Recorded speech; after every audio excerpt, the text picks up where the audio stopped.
이곳은 과거 여름마다 비가 많이 오면 물에 잠겼던 곳인데 지난 2010년에는 2,000가구 넘게 큰 침수 피해를 입었습니다.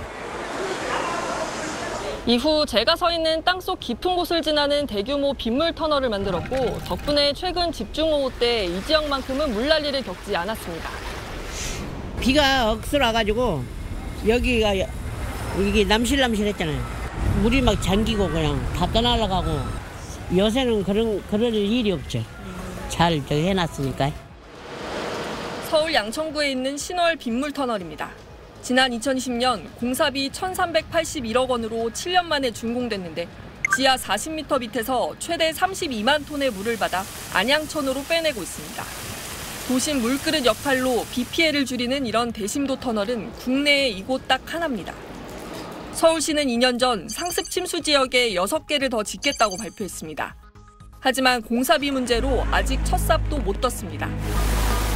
이르면 올 연말에나 강남역, 도림천, 광화문 3곳부터 우선 착공합니다. 완공은 그로부터 4년 정도 뒤. 그러니 이 빗물 터널들이 본격 가동될 오는 2029년 여름까진 마음 놓기 어렵다는 얘기입니다. 당장 해당 지역의 건물 저층에 입주한 상인들은 가게 입구에 물막이판을 설치하는 등 자체 대비책에 기댈 수밖에 없습니다. 웬만한 건물들의 발전기 자체가 지하에 있어요.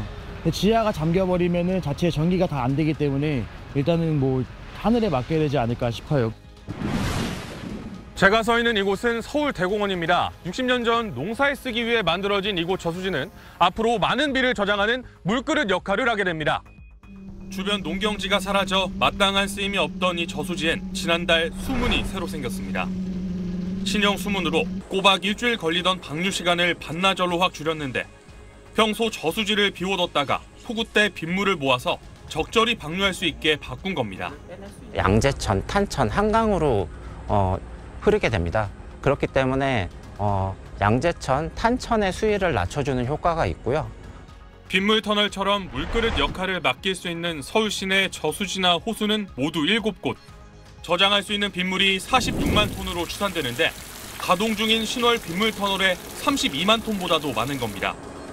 도심 건물 옥상을 물그릇으로 활용하자는 아이디어도 있습니다. 이른바 10cm 프로젝트. 서울시가 개발한 이 배수홍통을 달아주면 시간당 72mm 이상 극한호우 때도 최대 10cm 높이까지 빗물을 저장할 수 있습니다.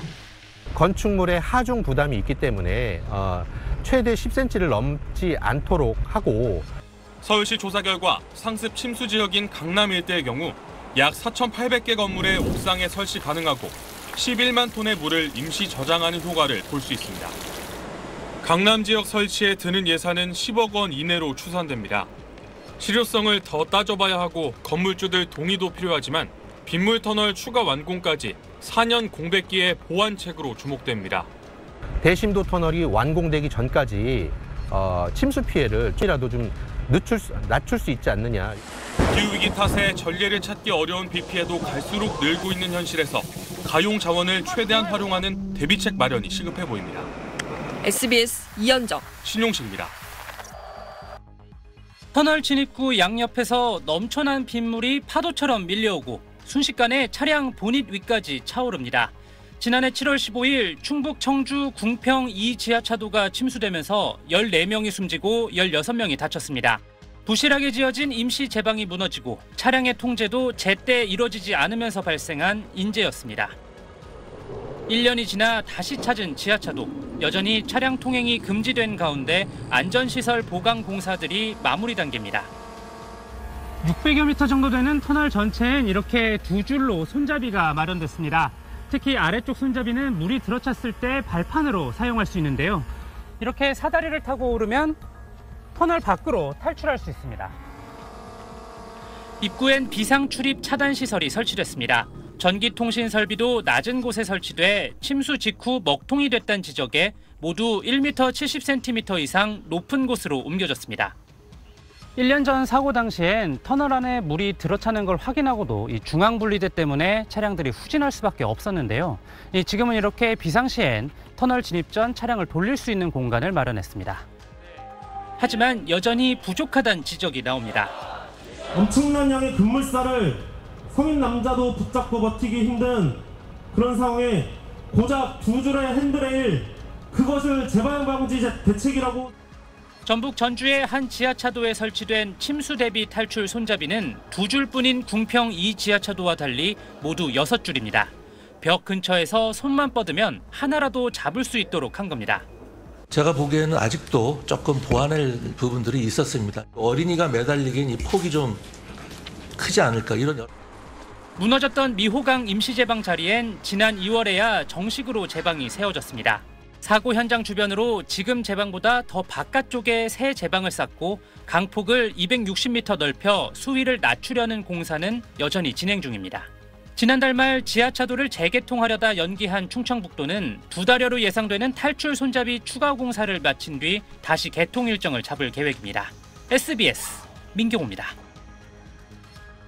오송 참사 3년 전인 2020년 7월 23일 부산 동구 초량 1 지하차도가 순식간에 침수돼 차량 운전자 등 3명이 숨졌습니다. 사고 직후 정부는 부랴부랴 자동 진입 차단 시설 구축 등 대책을 발표했습니다. 하지만 14명이 숨지는 사고가 발생한 오송 지하차도엔 차단 시설은 없었습니다. 오송 참사 후에도 차단 시설 의무화 등 비슷한 대책이 반복됐습니다. 지금은 어떨지 지하차도들을 확인해봤습니다. 이곳은 경기 의정부의 한 지하차도 입구입니다. 보시다시피 하천과 거리가 가까워서 국토교통부의 이 자동 진입 차단 시설 설치 대상에 이름을 올렸지만 7월 중순이 지난 지금 도로 어디에도 시설은 설치되지 않았습니다. 수원에 있는 하천 옆 지하차도도 상황은 마찬가지입니다. 국토부 소관 지하차도 42곳 중 28곳이 차단 시설이 아직 없습니다. 국토부는 다음 달까지 자동 진입 차단 시설을 모두 설치하겠다는 계획이지만 계획대로 될지는 미지수입니다. 올해 지금 설치해야 되는 게 지자체까지 합하면 한 200여 개 되거든요. 감당을 할 수 있을까에 대한 의문은 약간은 있습니다. 참사 후 지하차도 곳곳에 설치하고 있는 비상사다리도 설치 지침이나 기준이 없다 보니 장소마다 중구난방입니다. 기준조차 없다고 하면 이것이 제대로 시공이 이루어졌는지, 제대로 설계는 이루어졌는지 확인할 길이 없다는 것이죠. 국토부는 비상사다리 설치 지침에 관한 용역 사업 등을 거쳐 올해 내로 관련 지침을 만들겠다고 밝혔습니다. SBS 배성재입니다.